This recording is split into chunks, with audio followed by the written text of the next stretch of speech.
So guys, सबसे पहले मैं आप सभी को थैंक्स बोलना चाहूंगा। थैंक्स इसलिए बोल रहा हूँ कि जब मैंने जीत बैच लॉन्च किया तो आप लोगों की तरफ से प्यार एंड रिस्पांस जिस लेवल का मिल रहा है ना, ये बेशुमार प्यार को बनाए रखना, जितना हो सके लोगों तक शेयर करना। क्योंकि अगर हम फ्री कर रहे हैं तो फ्री की वैल्यू इस लेवल तक पहुंचाना कि लोगों को पता चले कि बच्चे जब प्यार देते हैं तो भर भर के देते हैं। तो भाई प्लीज सब जगह तक पहुंचा देना। अब बात कर रहे हैं, हाँ, एमएससी हम लोग, क्योंकि आपको 6 तारीख का एग्जाम है, इसलिए हम लोग 7 तारीख को टाइम टेबल रिलीज करेंगे और 9 तारीख से हम लोग काम पे लग जाएंगे। इसीलिए अपना भी काम बरकरार रखना, लोगों तक पहुंचाते रहना। और हमारे 2 चैनलों पे आने वाला, क्योंकि 10 का भी एग्जाम चल रहा है, प्रदीप गिरी अपडेट एंड गिरी ट्यूटोरियल, तो दोनों चैनलों को सब्सक्राइब करके रखना।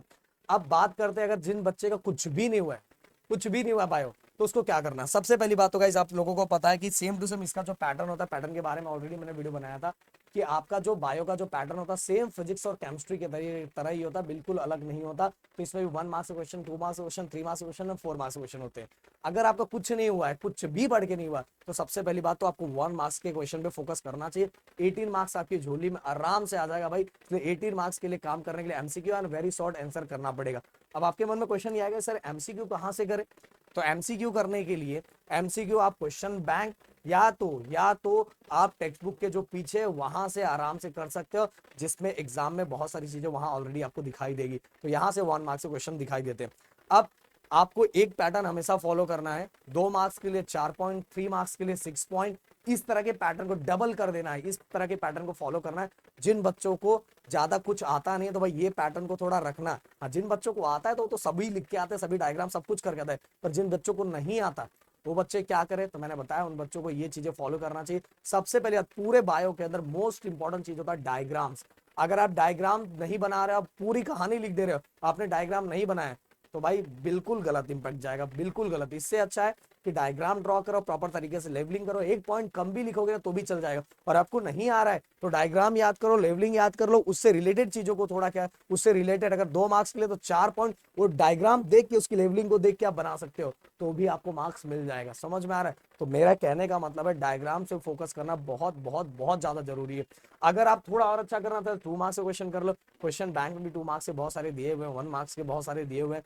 और बायो का पेपर इतना डिफिकल्ट भी नहीं आता, आप लिख सकते हो। अगर देखो, आप कम से कम आप जो एंडिंग के चैप्टर है वो बहुत अच्छी तरीके से कर लो। और इसके बाद अगर जो चैप्टर आपके छूट रहे हैं, तो अगर इसको अपने दोस्त से थोड़ा स्टोरी के फॉर्म में पूछो कि भाई बता इसके अंदर क्या क्या है, कैसे कैसे क्या, तो आपको चैप्टर के बारे में थोड़ी चीजें पता चल जाएगी। और थोड़ी चीजें पता चल गई तो आप बहुत कुछ चीजें क्या कर सकते हो, लिख सकते हो। पर diagram at the last practice आपको ही करना पड़ेगा। इसलिए मैं समझा रहा हूँ कि दोस्त को अगर नहीं है तो दोस्त को चैप्टर के बारे में थोड़ा पूछ लो।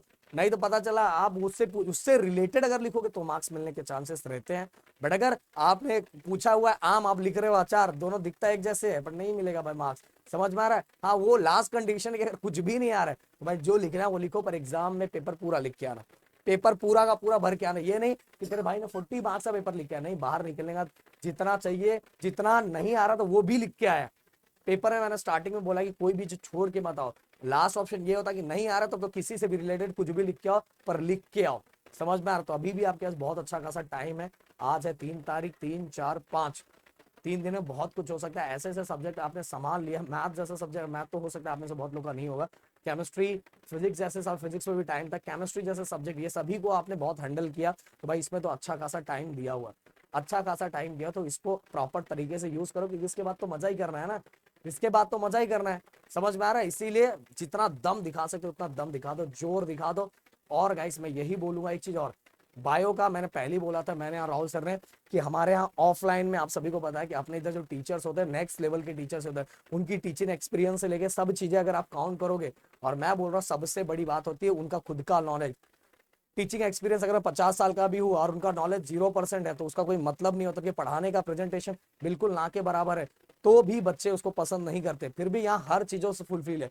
आपको केमिस्ट्री का जो टीचर दिया था कितने साल का था, देन इसके बाद अमूल सर का कितने साल का था, देन बायो का भी जो टीचर हमारे ऑफलाइन बैच में, बट उनको ये जो कैमरा फेसिंग है ना, उसका बहुत डर लगता है। तो उनको इतने घंटे उनसे हो नहीं पाता, क्योंकि इतने साल हो गए ना पढ़ाते हुए, तो उनसे हो नहीं पाता। तो मैं किसी भी चीज की जबरदस्ती नहीं कर सकता। तो हमसे जितना हो पाएगा, मेरे राहुल सर से, उतनी चीजें हम लोग आप लोगों तक पहुंचाते रहेंगे, भेजते रहेंगे। बस मैं यही चाहूंगा कि आपके लिए ये एग्जाम जो चल रहा है बहुत ज्यादा इंपॉर्टेंट है।